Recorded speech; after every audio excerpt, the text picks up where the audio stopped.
This is the one that I get arrested in. Turn around, put your money back in the arrest.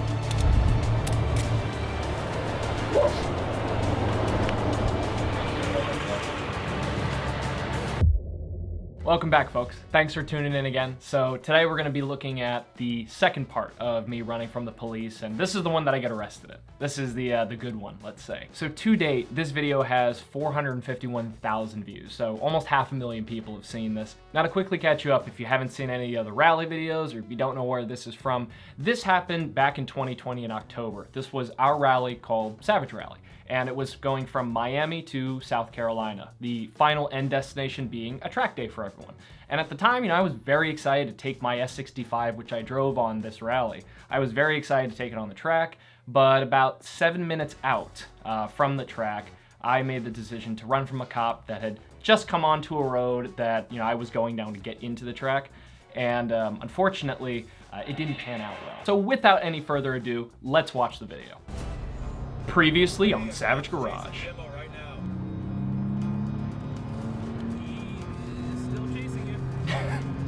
Like the people watching this are like, Don't mind. I'm conducting business right here. We got no guns. No ill will. Let me handle my business. Done deal. Yes, sir. all right, establishing on screen, Carolina Motorsports Park, Kershaw, South Carolina. Whenever I edit videos for Savage Garage, I edit under the assumption that whoever is watching has never clicked on our videos before. Because believe it or not, that's where, when videos really take off on YouTube, the vast majority of people watching are people that have never seen your content before, including you watching right now. You may have never seen my content before, but YouTube shoved it in your recommended box on the homepage, and you clicked on it because it looked interesting to watch. And I do appreciate you watching, and make sure to hit subscribe, like the video, comment, let me know what you think. But the thing is, like, those watching this must have looked at this, including the previously on Savage Garage montage. People watched that and were like, wait a minute, what the fuck just happened on YouTube? What did somebody do in the automotive community? So Kershaw, South Carolina. Almost everyone from the rally has arrived, including the cop that chased Jimbo. What are you looking at? The cop that... Yep. And everybody was watching. This is one of those moments where I absolutely love the rally family that we've built with Savage Garage, not just on our rallies, but all the people we've met through doing YouTube. I love all of you. And there was something very special to me about everybody that was at this track, just playing dumb. Like this cop, I think we have it on video here, but the cop even asked again, like, did anybody know who was driving that blue Mercedes? And, of course, everyone's like, oh, I don't have a fucking clue. He just found the car. Yep, that was him saying it. And he was looking for me, damn right.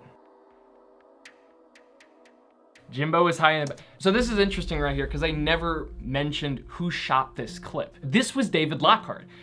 This was a cell phone clip that I found on the WhatsApp chat. Everyone was like, what do we do? And I was just hiding straight in the bathroom because I asked the guy who told me don't worry about the car and said, like, are you ditching a cop? We just had an officer pull out. We were going a little bit faster. We should have been on this road. Oh, so you're ditching a cop? Yeah. Oh, that's fine. Okay. I asked him, like, where should I go? Like, well, what am I gonna do? And he just said, if you really wanna hide, there's a bathroom in the back of that warehouse. So that's where I was. I was sitting in that bathroom in a stall, pretending to go to the bathroom. And I mean, I still went to the bathroom, but I was scared. I was really scared, and I had never in my life had my heart beat. I mean, it was going like all day? Like all day. Hey. Oh, thank you. Oh, that's Steph. He's still out here. My biggest fear was hearing just police, open up, like that's what I was really scared of. And I was texting Steph back and forth, just like what's going on. And, this is when I called her and was just asking, like, what should I do? Like, should I come out? Should I walk out? Because, I didn't know. I had no clue what I should do. Out here, he's like hanging by your foot behind the trailers. So Jimbo and I were in the S65 going about 130, 140, crested a hill. So this is Mark. An intersection that wasn't a ways, and we couldn't see him until we crested a hill. Blew past him at about 130. Yep. And Jimbo said, I'm going to run, start recording. So then we raced the extra mile here. Yep. Ditched the car. Well, Jimbo ditched the car back over there, and then we ran into this race shop. I am now standing over here, obviously. Now here's another thing I didn't mention in part 1 that I wanted to. It was actually one of the other reasons I figured, you know what, I could run and I could probably get away with it. And the reason was because of line of sight. Now I had learned from a good friend of mine and also a previous employer, Rob Ferretti. He told me if the cop loses line of sight of your car, he can't prove that you were driving. And that was another reason I ran, because I figured if I could get far enough ahead of this man, and even if he did find my car, technically I could prove and just say I wasn't the one driving. But at this very moment, when I'm hiding scared shitless in the bathroom, I had still thought, like, I had no idea that the cop didn't know that I was the one driving. And we'll get to that in a second. Like we said, we don't know who's driving this car. Blake, did you hear what he just said? He's like I said, we don't know who's driving this car. God bless you, Blake. Okay, we don't know.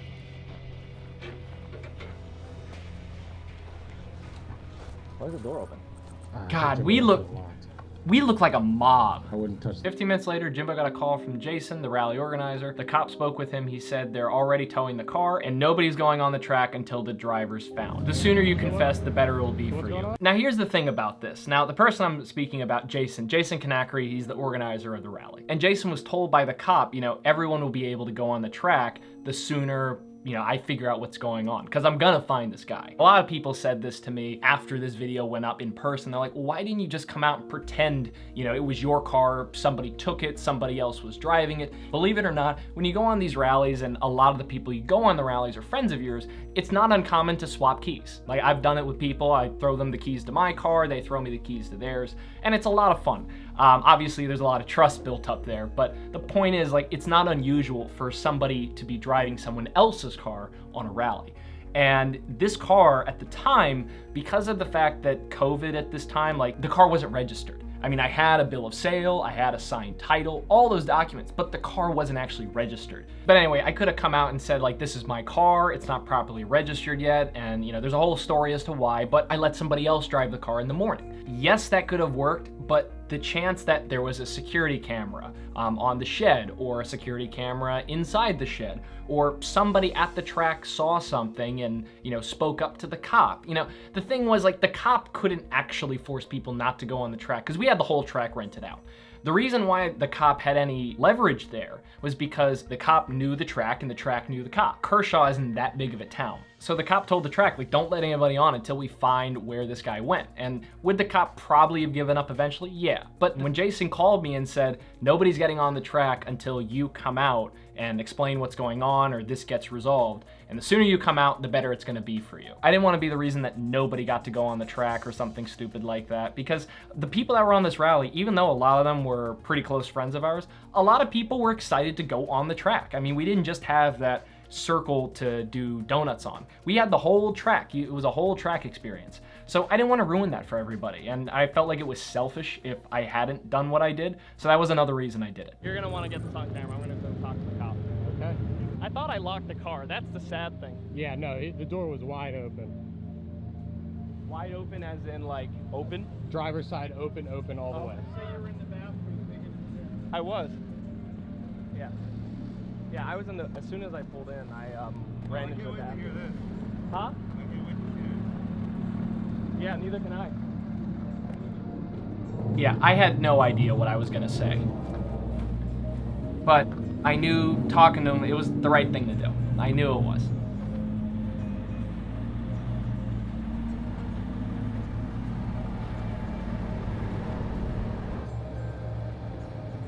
Random B-roll shot. And then me waiting to speak with this cop. I was told the sooner this was resolved, the better. Is it yours? It is yours. So, You're driving in here. correct, yeah. I just figured when I walked up to the cop, like, he would know instantly, like, you know, get on the floor, you're under arrest, like he would recognize me. He didn't recognize me. And the reason was I have 35% tint on the front windshield of my S65 and 5% all the way around. Homie did not see me or my passenger. He had no idea who was driving that car. So that would have been the only way I would have gotten away with if I had made up a story. But tint your windows, folks, because it might be the plausible deniability that you need to get out of your ticket. I was told the sooner this gets resolved, the Yeah, sooner but turn around, put you in the bunny back, you're under arrest. for what, sir? For evading arrest. For failure to stop for blue light and no insurance or anything on the car. There is registration. insurance on the car. There's no registration or anything. Okay. And that's that moment where you just gotta say okay. Yes, sir. Okay. If he would have stopped, I would have probably just maybe even just wrote I a know. warning. I know. He wants to pull in here and then get out and run, and now I was going to tow the car. So. And it wasn't that you were going to tow the car, Holmes. You were towing it. I know. Tow truck was on the I way. know this is, he's got to be made a lesson out of. If there's anything that can be done, to talk him, through this. God bless Randy, by the way. It switched from, oh, this is kind of funny and, but to all of a sudden very serious. And that serious moment was when I actually got in handcuffs. But Randy felt bad. Did I deserve to get the book thrown at me for this? Absolutely. But at the same time, like, you feel bad. Like, if it were the other way around, I would have done the same thing. And the whole time, Randy was talking to the cop saying, like, is there anything that can be done? Is there any way that we could make a lesson out of this kid, but not, destroy his record completely and take away his license? Here's the tow truck. You think he's going to be charged with felony? Yes. Well, yeah. Yeah, evading is a felony. Is he crying? $10 is he crying? He still has his sunglasses on. Well, he's got no hands to take them off. He's not getting You're right. You're right, Jeff. his rights before I got in the Doesn't car. matter. I've been arrested without my rights. Yeah, they're going to read it later. Yeah, it doesn't matter. I don't give a damn. He's going to jail. So what's happening? It's okay, bud. It's okay. What's happening? He didn't have me on radar. He said that if I had just pulled over, it probably just been a warning. But Now what? What are you getting? well, I'm getting like evading blue lights. Like I'm everything that you can get, I'm getting. Yeah. Are you taking him to jail? Yeah. Oh, yeah. Okay, I didn't know. Yeah. So do I just need to pay a fee, a fine, or? I don't know, because he's not local, so the judge is gonna make him put up. Yeah, and this was a moment that also, like, I really, God bless you, Randy, because in the moment where I'm quite scared and I have no idea what's gonna happen, Randy, he told me that everything's gonna be all right. He's just comforting me, telling me everything's gonna be good. We're gonna be able to bail you out later today, or should be able to bail you out later today. So just sit tight, don't worry. We'll come and get you. So that meant a lot. Meanwhile, and it's true, everyone had a great time afterwards.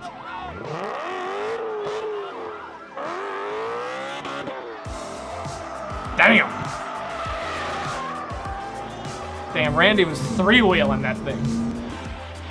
And then the donuts and the Pagani.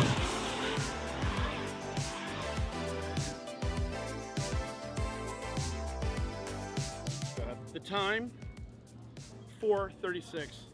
Officially, Mission Save Jimbo has gone underway. We are leaving Carolina Motorsports Park. We decimated. Now we gotta go save our brother. Let me see that sign. And this is where it began. To this day, I don't remember whose idea the free Jimbo was. I think it was Randy's. I'm sure it started as a joke. But all of a sudden, a lot of people had that. Sponsored by Go Exotics. Fucking AJ. Coming up next. Maybe. Other Porsche. Oh my gosh. Oh my god! Savage Rush beat up at the gym. Wait.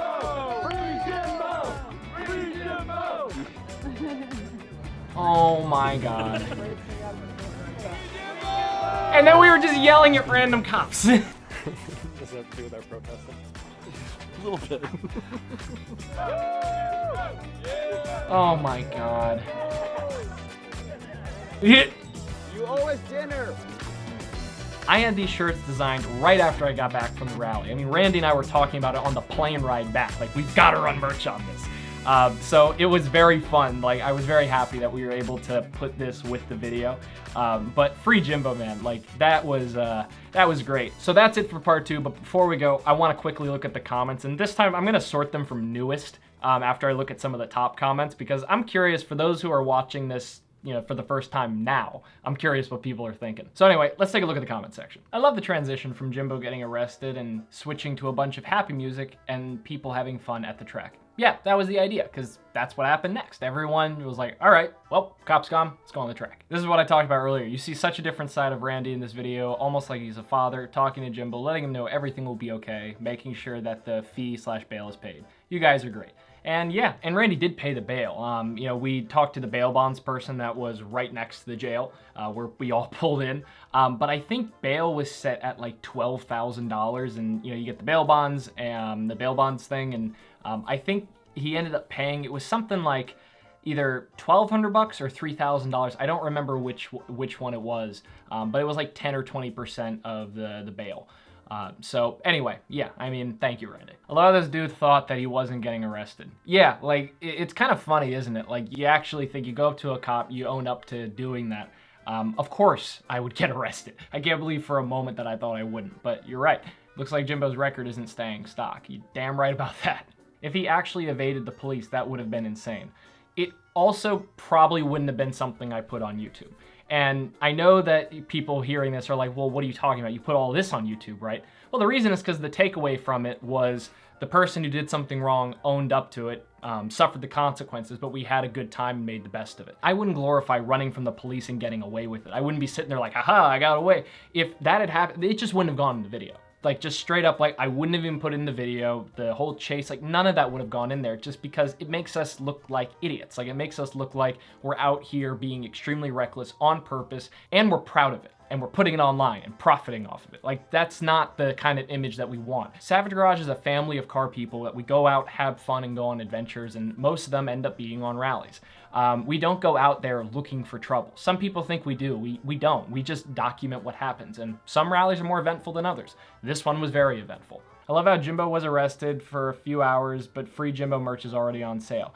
Yep. And as again, that plays into the whole idea of people when they watch this stuff on YouTube, and I know it's just a product of the fact that it's just the way YouTube is now. Like, people think when they see something on YouTube, it was shot the day before or the week before. No, like, this was months prior. So we had time to have merch made. We had time to do all this stuff. Believe it or not, I would not be dumb enough to make a video running from the police and then the day after it happened and I got out, put it on YouTube. I'm not that stupid. I know it sometimes doesn't look like that on YouTube, but believe it or not, I've got a little bit of common sense. You know Jimbo is shitting that right now. No, I wasn't. I did all my shitting in the bathroom when I was hiding, so we got that taken care of. From putting cherry glass packs in on a C4 to 130-mile-an-hour police chase felon, maybe when he comes back to YouTube, he'll be a better guy. Everyone messes up eventually.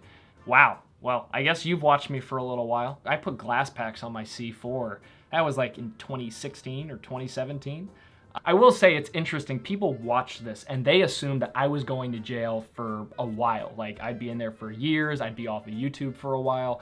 No, I spent a total of 7 hours in prison, but we'll get into more of that experience like in the part 3. Most of the rest of these are all still a year old, but either way, I think we could wrap it there. What a fun time watching that again. Watching these videos still gives me goosebumps, and even though, as I've said, like, I'm not proud of the fact that I ran from the cops, and like, because it's just wrong. Like, you shouldn't do it. I really say you shouldn't do it, because the strangest thing about doing stuff like this is, especially when you're on a rally, if you pull over anything north of like 110, 120, you know, most of the time the cops are more surprised that you pulled over and had the balls to do that than anything else. I mean, most of the time they'll write you a warning, and this cop said that to me multiple times. I've had friends that have been on rallies that have been pulled over at even higher speeds, and not to mention not just one, like multiple people both going that speed. They pulled over for the cop, and the cop just said, get the fuck out of here, like, slow it down, like, you're just going too fast. So they just got a warning.